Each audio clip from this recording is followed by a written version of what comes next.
Hello, welcome to Sound and Fury Book Reviews. As usual, I am Tina. Today I'm doing a book review of A Swift and Sudden Exit by Nico Vincenty. This is a book that came out in 2024. It's a sci-fi, it's self-published. I received this book as part of the SBFC4, where I am a judge. This book is a semi-finalist. A fun and sexy time paradox story, A Swift and Sudden Exit is a fun twist on long-distance relationships. Also, that cover is absolutely gorgeous. That's a beautiful cover. I love the kind of like vintage feel to it. So what is the book about? An immortal doomed to die, a time traveler desperate to save her. When Zara travels back in time to 2040, she aims to investigate the geomagnetic storm that scorched the Earth. Instead, she finds the beautiful Catherine, who speaks of past storms and asks her with her dying breath, "Is this the first time we meet?" From World War II era New York to early 2000s New Orleans and everywhere in between, Zara chases both storms and Catherine, thinking her immortality is the key to fixing the future. But as the immortal goes from a reluctant ally with a deadly hunter to a romantic complication, Zara wonders if the past is really set in stone or if she can still save the world and Catherine. This is one of those books that I really enjoyed while reading it, but upon reflection, it has some kind of flaws. Because it's for a competition, I do need to explain those a little bit, but I'm obviously going to do all the good stuff first. That being said, I think this is a really, really good book. I really enjoyed it. I thought it was really fun. So if you love time travel stories, you should totally check it out, especially if you love like sapphic romance too. This book has a very fun premise. As you heard, it's a time travel paradox novel where the main character is trying to find a way to reverse an event that caused an apocalypse.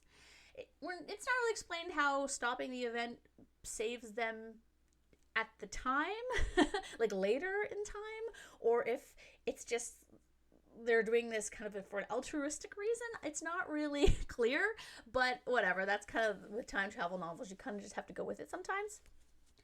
The book starts out really strong. Throwing things over. Post-its are getting stuck to me. The book starts out really strong with a fun and exciting mishap to an interesting event upon Zara's first jump into the past. The writing is also very crisp with flowing sentences, none of the grammatical issues I've seen with some of the entries in the slush pile, and with some very fun scenes, like Club in one chapter. That part was great. I also thought the changes from year to year were well done, though I could have used a little bit more to kind of flesh them out, just a tiny bit more. The thing is, the book is kind of long, so I think there wasn't really space for that. The characters were fun. Zara and Kissy were my favorites. Zara is a great character because she's sort of your average grunch soldier, and not like soldiers can't be smart, but she's a bit dense at times and doesn't seem very good at like making plans. She's also very much a disaster buy. This made her endearing though because she felt realistic and likable. Kissy was just the fun side character as well as a voice of reason, and I liked the other characters in the bunker too. The book has a great amount of LGBTQ+ and disability rep, which was really nice to see. Catherine, though, I had trouble nailing down. She doesn't get her own point of view, so we never see into her head or really understand like her aside from how she acts towards Zara. So we never really get kind of her frustrations with being, according to her, immortal. We never really get kind of her thoughts on what's going on other than what she says. And because she's kind of like a cagey character, you never really kind of trust what she's talking about. So I didn't feel like I knew her that well. Still, though, that made her kind of mysterious, and so you understood kind of why Zara was into her. Unfortunately, while these previous things were great, they all worked really well together, the plot and the world building, which are really kind of one thing in here, didn't really work for me.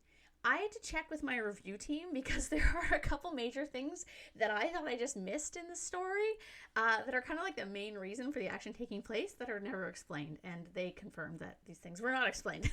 One is that we're never told what the storms, the geomagnetic storms or whatever, which caused people to live in the bunker actually did. Like, there are storms apparently happening every like 18 years or so, and like that, while that was explained, I'm like, well, why does this final storm cause such havoc? I don't know. Maybe I missed that part. I just don't understand how the storms cause like an apocalypse, really. We're not really given kind of any sort of scene explaining that, even though Zara mentions she remembers kind of what it was like in the day. We don't really get like a flashback or anything like that. That would have really helped kind of explain kind of what had happened.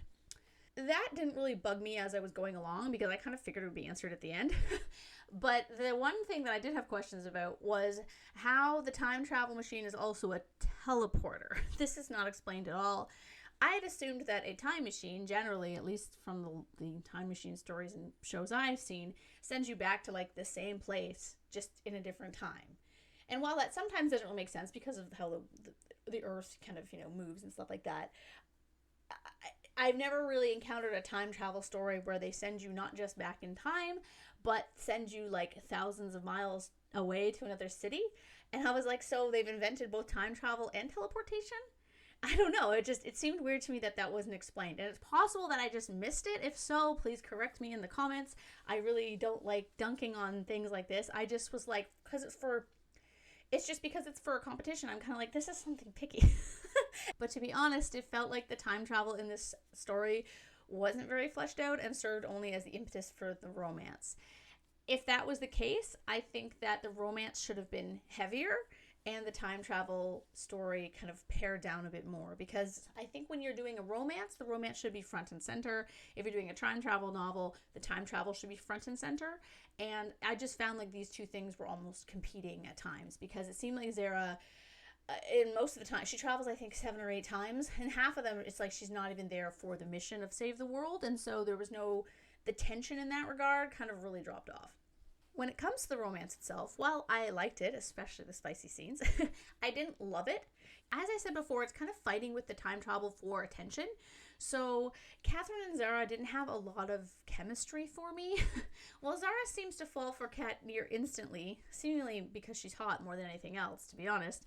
Catherine is openly hostile to Zara for quite some time, and given the drawn-out plot, we don't really see them bond until I would consider too far into the story.